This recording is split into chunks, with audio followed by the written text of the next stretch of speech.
For years, I tried to earn connection by performing, masking, and contorting myself into something more, quote, acceptable. It only left me feeling more isolated, especially at work. If you've ever felt the same, join me, Coach Lee Hopkins, at the Social Connection Summit. It's a free 2-day virtual event for autistic and ADHD professionals, as well as their allies who want to understand them better. This is the inclusive space that I wish I had. A space where you don't have to perform to feel accepted, where you already belong. You'll hear from late identified autistic and ADHD professionals who've lived it, and from leaders and allies who are ready to learn with care, not guilt. Expect short talks, real strategies, and honest stories to help you navigate professional spaces without burnout or hiding who you are. There will be giveaways, bonus gifts for those who invite friends, and full access to replays, so you don't need to attend live to benefit. And when you sign up, you'll get 20% off all Adulting with Autism merchandise, shirts, mugs, stickers, and more. But you better hurry because this special offer is only available for the first 30 people. Grab your free ticket at socialconnectionsummit.com and we'll see you there. Ever feel like your body is a live wire? One text, one tone of voice, one unexpected plan, and suddenly you're tense, on edge, and playing the scene over and over in your head for hours. Well, it's not just you, and it doesn't mean that you're broken. Today, I want to share 5 things that have helped me feel calmer even in the middle of chaos, and none of them require becoming a different person. Are you ready? Let's go.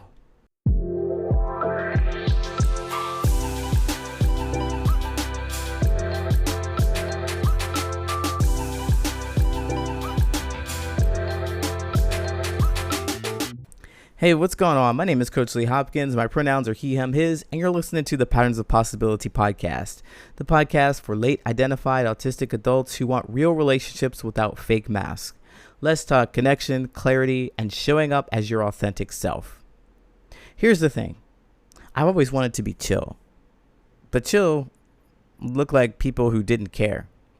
But being chill, being relaxed, not holding people stressed is not about being numb or detached. It's about creating enough space inside of yourself to choose how you want to respond. And when you can do that, you protect your relationships, your energy, and your sense of self. Now, let's walk through these 5 practices one by one with real stories from my own life about how I have felt more chill and not held people's stress. The first one is breathe before you react. I remember getting a text that made my stomach flip. I was mad. My chest got tight. My mind started racing. I felt that heat in my face. I was getting ready to, I felt like I needed to defend myself. I almost typed a paragraph long. Actually, I was typing it. But instead, actually, in the middle of it, I put my phone down and I walked away. I just stood there, took a breath. Ooh, still mad. Take another breath. Ooh, still mad, but a little better. I took another breath until I really felt like regulated. And so I felt like I didn't need to defend. And I'm not going to lie to you, it wasn't instant. It took more than 5 minutes. It took more than 15 minutes. But by the time I came back, I realized that I didn't need to defend myself at all. I didn't. In fact, I just needed to ask a clarifying question because I was thinking that it was an insult, but they were just asking for more clarity and information. I just got it all twisted. That one pause saved me from escalating this conversation into a situation that would have been all bad. I didn't need to fight. I just needed to breathe. Number 2 is a bit preemptive. It's something that you do before you actually face some stressful situations. And that is sit in the quiet. For years, me personally, I found silence just absolutely uncomfortable. I filled the room with TV noise, music. I'd be scrolling on my phone just so I didn't have to be alone with my thoughts. But one day, I decided I was just overwhelmed. I'm going to leave my phone. I'm going to go for a walk. I'm going to go sit outside somewhere. No podcast, no scrolling, just the sound of the wind. It was pretty relaxing. At first, my thoughts were just all over the place. My thoughts were all over the place. I have to get back. I have to do this. What if I miss a text message on my phone? I need to be doing something. What about emails? What about all the other things that I should be doing? But then I thought, and this is really important, I thought, I really want to be here. I really want things to be calm. I want to feel something other than the chaos that I have been feeling. And so I just stayed. For a few minutes, my shoulders dropped and I noticed I was breathing a little less. I started to observe people a little more. And I was just there. I felt good. Nothing had changed in my life. I just felt more like I was able to handle when I got back to my phone. I was excited to get to my phone the first few times, I'm not going to lie, because it was so different. But as I eased into it and I kept doing it, I felt that there's this contrast between being with my phone all the time and being stressed out and being able to respond to things or being on top of pop culture or listening to something just to kill the silence, that there's a contrast where silence is enjoyable and it is relaxing and it is refreshing. And so I enjoy that contrast. And I found that being in that space of quiet also allowed me to feel better when I returned, or more capable or refreshed to handle the noise, right? So when you sit yourself in silence, you get an opportunity to react less, or you feel less reactive or less on edge when you handle stressful situations. Number 3 is a pretty powerful one because it really shows how it shows you how you show up in certain spaces or how you show up and appear to other people physically. So number 3 is move with awareness. Moving with awareness means that you understand how you feel in your body when you are having an emotional experience, especially intense emotional experiences. But with this one, you get more practice and you know how you feel at most times. But what I mean when I say intense emotional feelings is when you get mad. Does your chest tighten? Does your jaw clench? Does your brow furrow? Do you go silent? How does it feel in your body? So moving with awareness helps you understand how other people are experiencing you, how you are experiencing your feelings, and so that you can convey them better. So for example, at a networking event, somebody made a comment that just hit me wrong. And my instinct was really to push back, push through, keep talking, but I really felt my jaw clench and my chest tighten.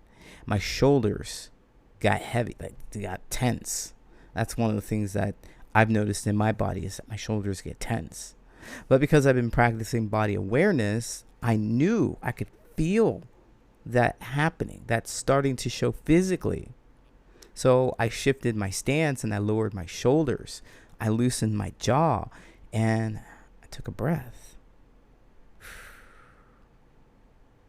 So I was mad. But it could have been I was mad about nothing. But that tiny adjustment and the awareness of how I'm feeling in these moments changed my tone, and it stopped me from snapping back. This awareness gives you a choice, and that's what it's about. Having a choice how you're going to respond to these stressful situations. Choice is everything, especially in these tense moments where you want to build relationships. The next one is understanding emotions. So we talked a bit about emotions already, but understanding emotions, emotional intelligence, and it's not just about your emotions, but also about understanding their emotions, this empathy that comes through for other people.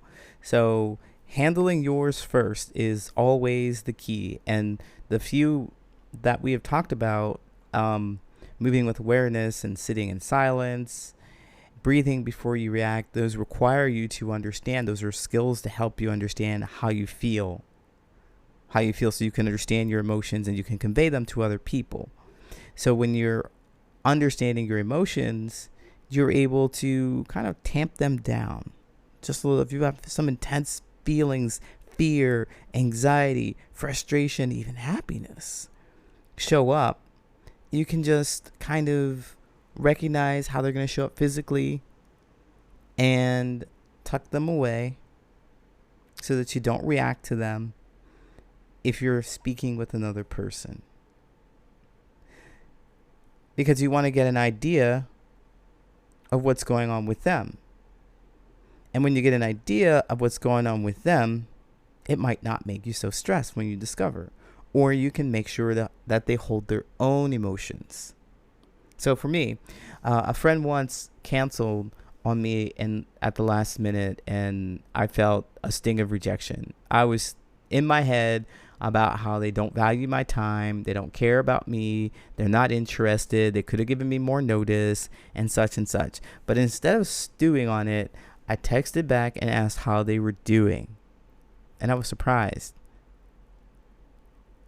because they had told me that they were having a completely difficult work week. They were drained. They were exhausted. They were all the stuff that I didn't even know that was happening with them. And as a casual connection, it reminded me that, I don't really know everything that's going on with others. So expressing concern with them went a long way. So that ability to recognize my feelings and how they were showing up, kind of push them aside and check on my friend to see how they were doing instead of blowing up at them made a difference. So understand your emotions, have some empathy, and it won't stress you out, right? Number 5, the last one. This is super key, I think, when you are in your journey and you just have no idea what to do. Like, you are hearing my words. You understand what I'm saying to you, but still the idea of where to start may elude you. Where do I start? This one is learning from people or finding your idea of what your sense of calm looks like. Are you struggling to reach out without feeling awkward? Then I have a very, very special gift for you. It's called the 333 method, an easy way to reconnect without awkwardness. If you ever feel unsure about what to say, when to say it, or if it's too late to reach out, this will help. It's simple, it's clear, and it's made for people who overthink connection. There's no email required. Just grab it for free at patternsofpossibility.com. Click on resources and get your copy. So number 5 is finding your ideal role model. Essentially, somebody who moves the way you want to, who speaks the way you want to, who shows up the way you want to. Study them. Look at them. Mimic them. My personal role model is Ted Lasso. I was a big fan of the show when it came out, and I really enjoy his can-do, I'm going to go after what I'm going to do what I need to do attitude. He was charming. He was funny. He was also a bit naive. I was looking for a word, but naive and aloof. It's like his reality is the reality that everybody else is going to live in because it's fun, it's exciting. I can get you where you want to go. I believe in myself and I believe in you, and people just love that. People love that. And so I loved it.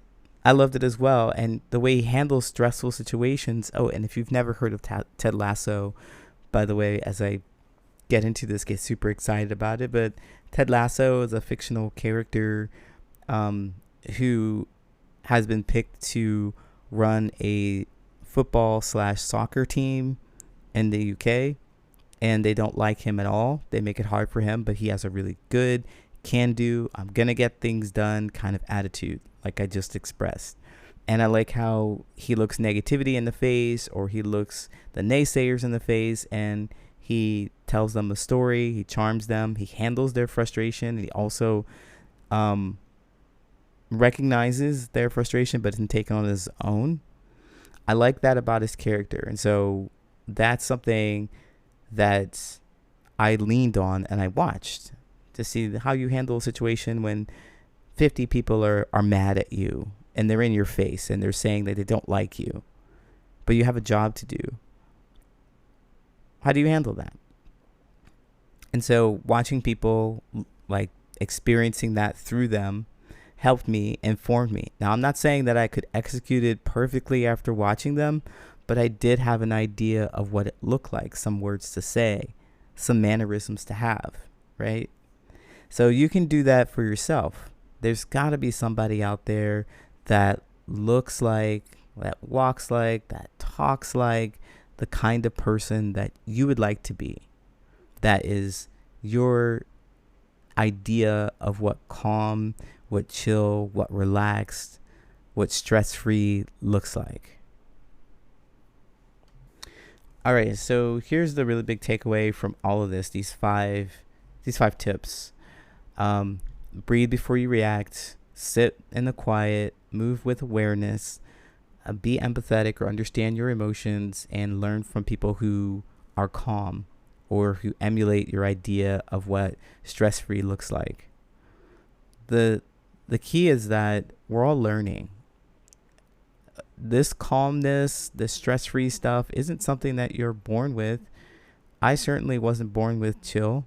I had no chill, but it's built in these really repeatable, tiny moments. Take some time to practice this. Don't be hard on yourself if you don't get it right the first time. Just notice every time you breathe before reacting. You teach your body that you're safe. Every time you sit in the quiet instead of rushing to fill it, you show yourself that you can handle your own mind. And every time you notice your body's signals, you get options. Get curious about your emotions. Get curious about yours and theirs, and be kind to yourself. Definitely do not stress yourself out for trying to learn how not to stress out. If this episode resonated with you, the best way to support the podcast is to rate and review it. Your words will help other late diagnosed autistic adults find this space to know that they're not alone. Just a few seconds from you can open up the door for someone else to feel seen. Hey, I appreciate you, and thanks for being here.